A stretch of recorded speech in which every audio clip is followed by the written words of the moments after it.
Ladies and gentlemen, a warm welcome from Berlin to all of you, wherever you are currently based and from where you are watching us, dear audience, in the live stream from wherever you are. A warm welcome to the German Portuguese Forum 2020 and welcome, of course, to this year's German Portuguese Forum live from the Federal Foreign Office here in Berlin.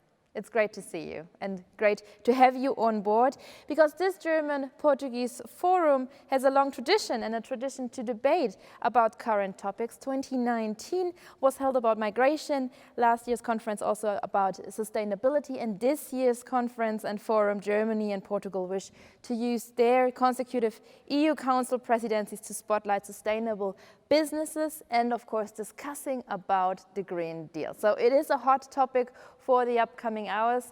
It's a lovely thing to have you on board. And the key questions, again, for today are as follow. How do we combine competitiveness and climate protection? We try to gain a look today at German Portuguese companies and to the implications for the EU Council presidency. I am Katie Gallos. I'm a journalist from Berlin and I'm very happy to be your host for today. Let me give you a quick outline of our today's program. We have two panels, two high-level panels with experts from the fields of business, of academia, civil society and public institutions. And we discuss how to address, of course, the long-term effects of the COVID-19 crisis and how to combine them with the key environmental and with the sustainability goals. Also, we're going to explore how companies can stay competitive in these times of a changing world. But also we like to examine how to maintain social cohesion through the different crises we are currently facing. And last but not least, we'd like to get to know, of course, the different views on decarbonization strategies for energy systems, including promoting hydrogen as an energy carrier. So I see it's a lot on our plate today. Welcome also to all our high-level panelists that are currently also already in the stream. A warm welcome to all of you. And please feel free also, dear audience, feel free to participate in our high-level panel discussions. So we do talk with each other instead of just about each other. You're more than welcome to shoot us your questions into the live chat. Find the chat button on the bottom part of the live stream. And for the opening keynote words and the first welcome speech, I warmly welcome now for the welcome speech, Minister of State at the German Federal Foreign Office, Niels Annen. Your Excellency, honorable members of Parliament, dear panelists, ladies and gentlemen. It's my pleasure and honor to welcome you to the German Portuguese Forum 2020. It is the 7th forum of its kind and an expression of our excellent bilateral relations. We are having a virtual meeting this year, and I am grateful to Adelphi and to UNESCO, as well as the Ministry of Foreign Affairs of Portugal and the German Federal Foreign Office for making this possible. Thank you all for joining in. By bringing together scientists, citizens, politicians and entrepreneurs, we hope to strengthen the links within the German Portuguese community. In this year's forum, we will look at how climate protection and economic competitiveness can work together. And Portugal is the perfect partner to discuss these topics with. Both Germany and Portugal share a strong commitment to European values. We both believe in the future of the European Union and we want this union to work. That is why we are very pleased that in 2020 and 2021 we are forming, together with Slovenia, a trio presidency in the Council of the EU. We have agreed on a joint program for the Council to make the European Union stronger, fairer and more sustainable. Portugal and Germany are like-minded partners in many fields. The German-Portuguese Action Plan signed in 2019 by our Foreign Minister Heiko Maas and Portuguese Foreign Minister Santos Silva is the basis on which common positions and bilateral projects have been developed, and this has strengthened the German-Portuguese relation. And it is our input and impetus for the EU programs.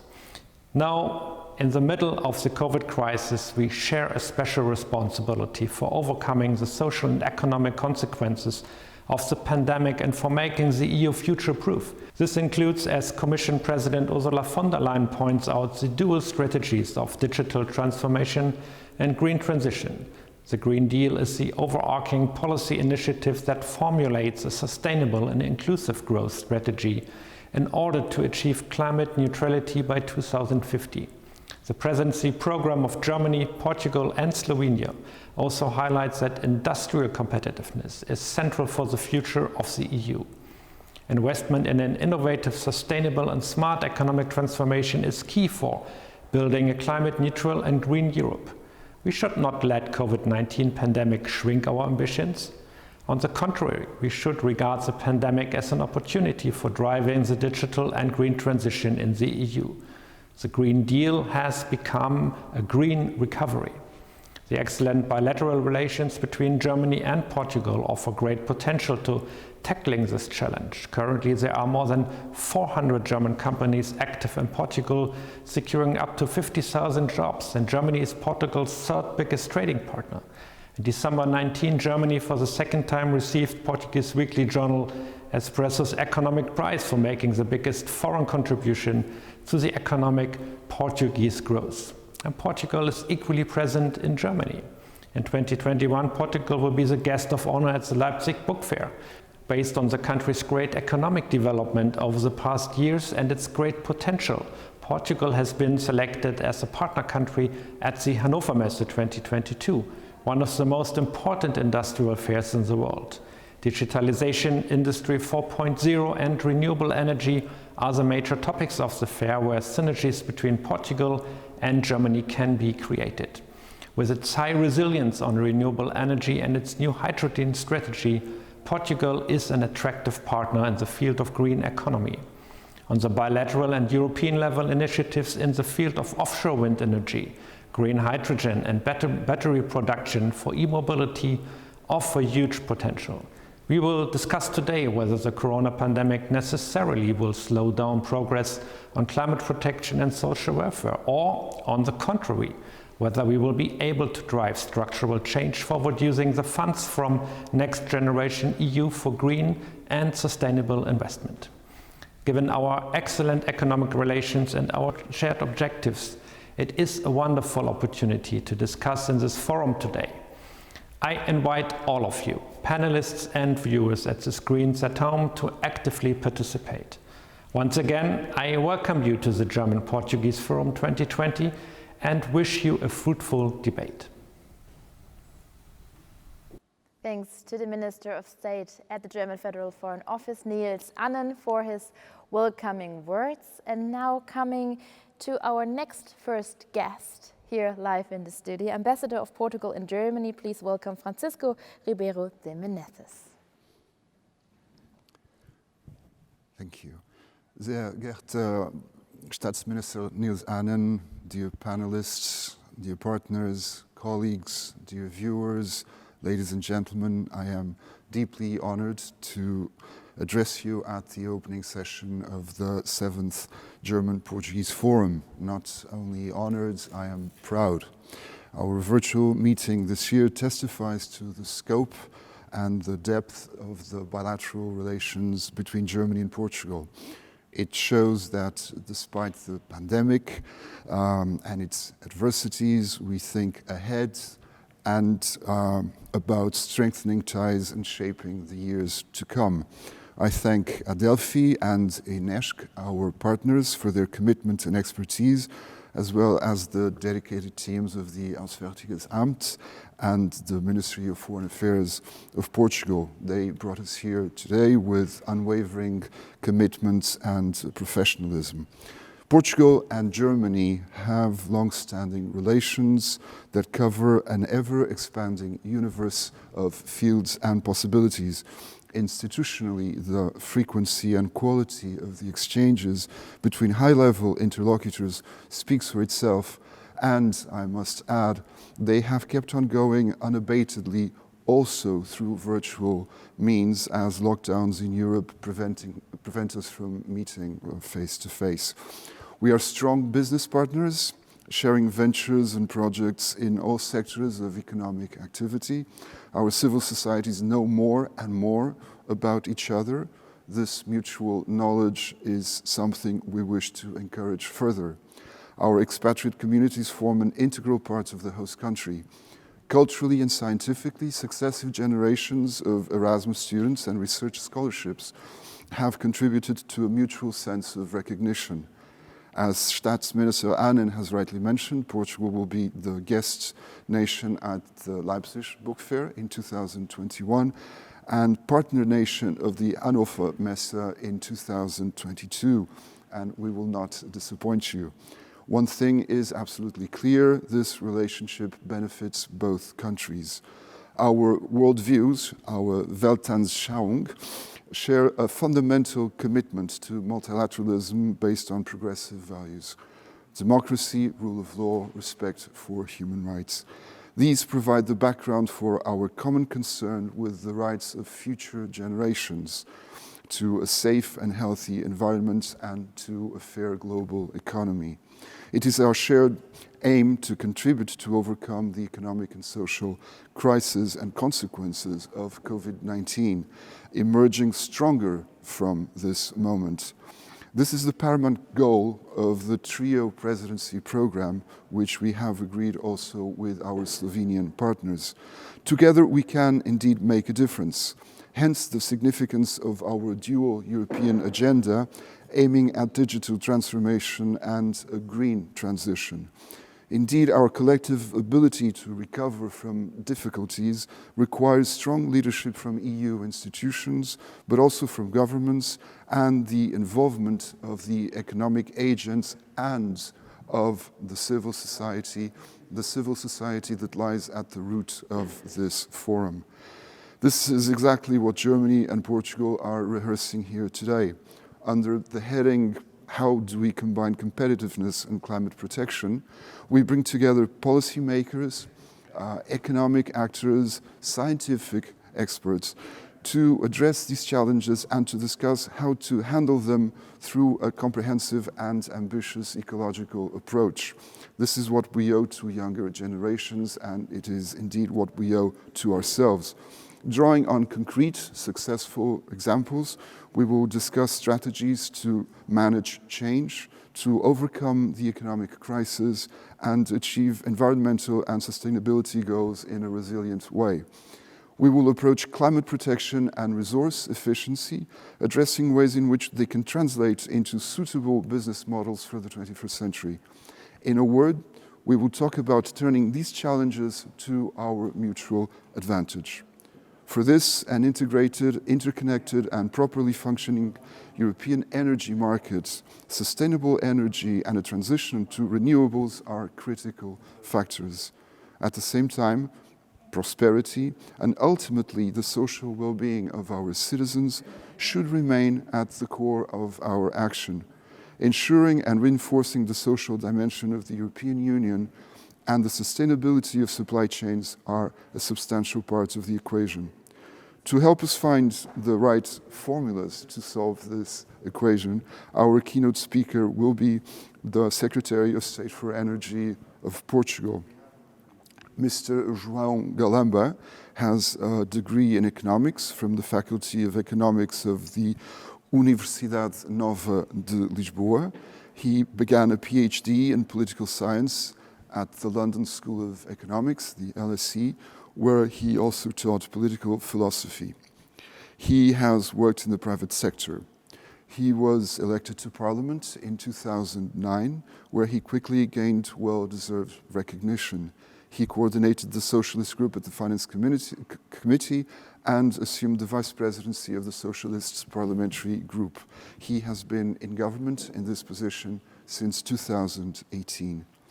Most notably, recently, he has been a driving force of our national plans for further decarbonization of the economy. In particular, setting out an ambitious agenda for green hydrogen, drawing on the expansion of our proven capacity to produce electricity from renewable resources. This is one of the instances in which I believe that Germany and Portugal can and will cooperate in the future. The Secretary of State will be the first of a set of experts and discerning speakers. They will share their knowledge, and by the end of the forum, we will be better informed and equipped to overcome the challenges we face. And that's what I call a good day's work. I wish all of us an excellent discussion. Vielen Dank und muito obrigado. Mucho obrigado, of course, to you, His Excellency. Thanks for being here at the Federal Foreign Office in Berlin. Obrigado. And now we are coming to the speaker that His Excellency already introduced. The Secretary of State from the Portuguese Ministry of Environment and Climate Action is now live in the stream. Please welcome João Galamba. Good morning. Good morning. I'm speaking from my house due to the conditions of the pandemic. You are in a more decent place, if I might say. But good morning to you all. Let me start by thanking the German-Portuguese Forum for this kind invitation to participate in this panel and congratulate on the work developed to strengthen bilateral cooperation between our two countries. Energy transition and deep decarbonization presents us, both as countries and EU members, with a unique set of challenges, for sure, but we like to see it as mainly opportunities. We see the task of reaching carbon neutral until 2050 and the very stringent and ambitious goals for 2030, including the probably new and revised and more ambitious goals that are being discussed at the moment, as opportunities. And if there are opportunities for Portugal, we believe that there are opportunities for all member states, and especially opportunities to forge deeper partnerships, to take advantage of existing partnerships and create the possibility of future partnerships to come into fruition. Portugal and Germany have a long tradition of cooperating in many sectors.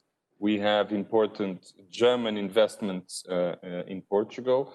Germany is one of our most important trading partners, if not, I think it's the second trading partner.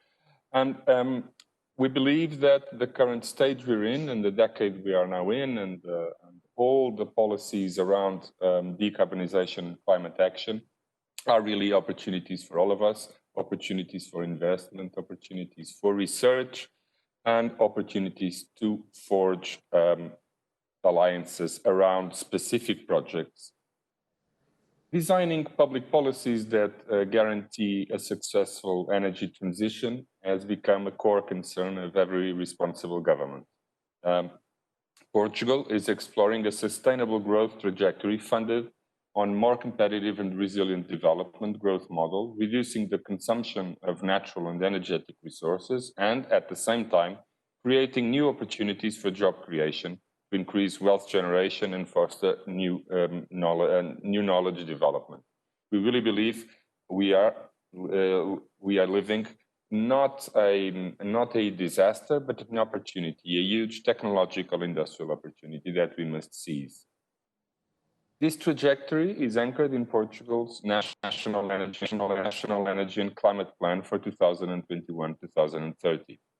The path to a carbon neutral economy requires joint action in several strategic areas, with priority being placed on energy efficiency, greater diversification of energy sources, an increase in electrification, reinforcement and modernization of infrastructure, market stability and investment, reconfiguration and digitalization of the energy markets, incentives for research and innovation, promotion of low carbon processes, and improved energy services and informed choice for consumers.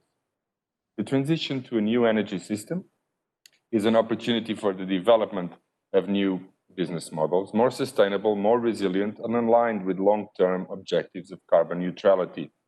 In this context, renewable gases and hydrogen-related products play a central role in our decarbonization strategy, being both an efficient option to promote, deepen, and facilitate the energy transition, but also as an economic, industrial, scientific, and technological opportunity, as I said before. Accelerating the energy transition in Europe and the decarbonization of the economy over the next decade means that we must invest in the production and incorporation of renewable gases with a focus on renewable hydrogen, thus promoting faster substitution of fossil fuels, particularly in sectors of the economy where electrification is not the most cost-effective solution. Renewable gases have the potential to substitute fossil fuels in industry. combustion processes, and even as a raw material. The road transport of passengers, railway transport, avoiding the cost of electrifying lines, river transport of passengers and goods. There are several solutions with different technologies and territorial dispersion that create value and decarbonize the energy consumption.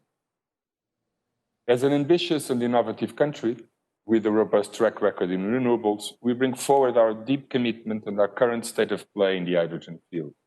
We have the right resources, very competitive conditions both for solar and wind. We have good engineering resources and a strategic geographical location that facilitates exports to the main consumption sites located in Northern Europe. Considering the European need for hydrogen, the chemical cluster and the relevant synergies between Northern and Southern Europe, our national options allow us the flexibility to adjust the export component to green hydrogen or green ammonia, becoming a key element in accomplishing Europe's decarbonization goals and Germany's industry decarbonization goals, of course. The Portuguese government is committed to an industrial policy around green hydrogen and renewable gases and has carried out several relevant actions in this area. We've had at the national level changed the legal framework to allow production, distribution, transport, and usage of hydrogen. We've established a system of guarantees of origin that certifies the production processes of the available hydrogen. We have presented, of course, our national hydrogen strategy with very ambitious goals for 2025 and for 2030, in line with Europeans' ambitions and, of course, Germany's ambitions also. And we want to promote and we are working on it at the moment, we want to promote international cooperation components around green hydrogen. We intend to improve the contribution to European-wide integrated hydrogen value chain and increase the potential of green hydrogen production to more than 1 gigawatt until 2030. Remember that the European Union has a goal of 40 gigawatts until 2030. We plan to have at least one. We can go further. It all depends on particular partnerships and firm offtake that we can negotiate. Creating the conditions for long-distance transport and trade of green hydrogen and green hydrogen-related products, as well as the financial support mechanisms to kickstart this critical element of a functioning hydrogen economy, Portugal can go beyond its initial goal and commit to more ambitious production targets that fit European demand. But this is something that we cannot commit to individually. Increased ambition is a reality that only close cooperation and particular partnerships can ensure. Joint support for exports is an area to strengthen European partnerships. Therefore, we are developing important work in this direction.